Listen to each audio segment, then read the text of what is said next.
A'udzu billahi minasyaitonir rajim. Bismillahirrahmanirrahim. Assalamualaikum warahmatullahi wabarakatuh.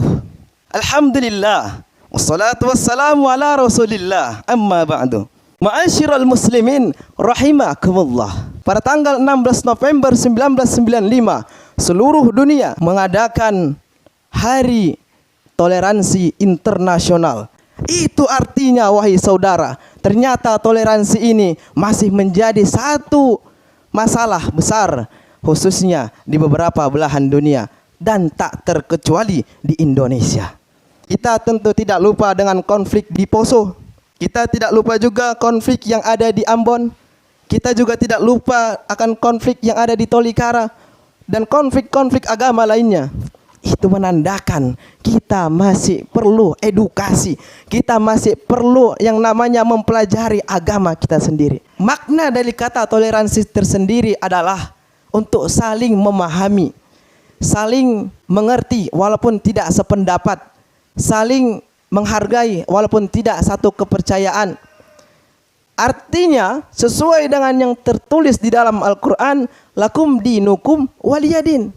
Bagimu agamamu, bagiku agamaku.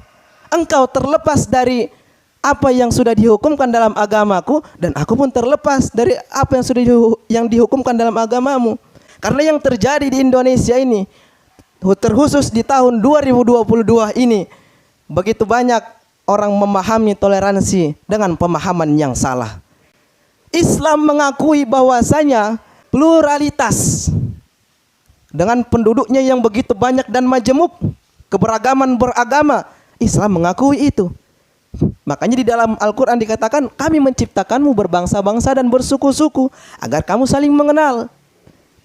Tapi yang dilarang di dalam Islam adalah pemahaman pluralisme. Apa itu pemahaman pluralisme?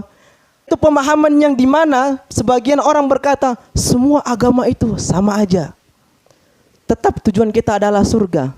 Jika berpendapat itu tidak masalah, tapi jika dimasukkan terkhususnya bagi yang masih memiliki kepercayaan sebagai umat muslim, ketika ia mempercayai hal tersebut, maka sudah jatuhlah hukumnya, sudah jatuhlah niatnya dia menyamakan seluruh agama. Padahal kalaulah semua agama itu sama, wahai saudara, untuk apa Rasulullah diutus ke dunia ini? Untuk apa Rasulullah mengajarkan dakwah? Untuk apa Rasulullah mengajak orang untuk beriman, beribadah kepada Allah? Untuk apa?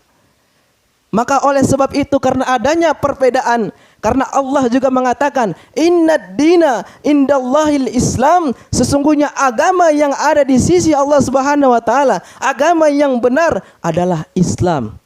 Begitu saudara. Jadi kalau kita memahami pluralitas di Indonesia dengan berbagai macam keberagamannya, kita sebagai umat muslim mengakui itu. Dan tidak ada masalah. Tidak perlu adu jotos, tidak perlu berantem atau memperselisihkan itu. Jadi yang perlu kita pahamin di sini adalah, dan yang jadi masalah di dunia ini adalah saat ini adalah, memang tidak ada lagi perselisihan, walaupun ada hanya sedikit, hanya perbedaan paham.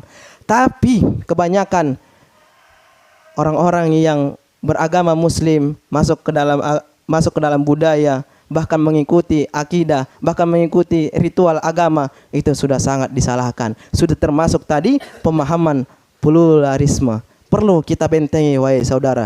Kalau urusan kemanusiaan, oke, ayo kita bantu. Tapi kalau urusan akidah, akidahmu, akidahku, jangan campuri. Dan jangan sampai kita menjudge, menghakimi satu agama. Berarti surga itu punya orang muslim, berarti surga itu punya orang Islam, berarti orang Kristen masuk neraka.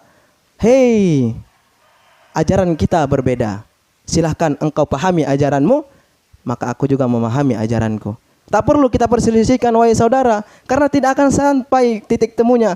Tapi yang kalau kita pahami adalah keberagaman itu satu hal yang positif. Kita Indonesia beragam, tapi satu jiwa, bersatu kita teguh, bercerai kita runtuh. Maka oleh sebab itu, para pemimpin kita dahulunya mengatakan apa? Merdeka untuk keberagaman Indonesia, merdeka untuk pola pikir yang maju, merdeka untuk saling menghargai, saling bertoleransi. Wabillahi taufiq wal hidayah. Wassalamualaikum warahmatullahi wabarakatuh.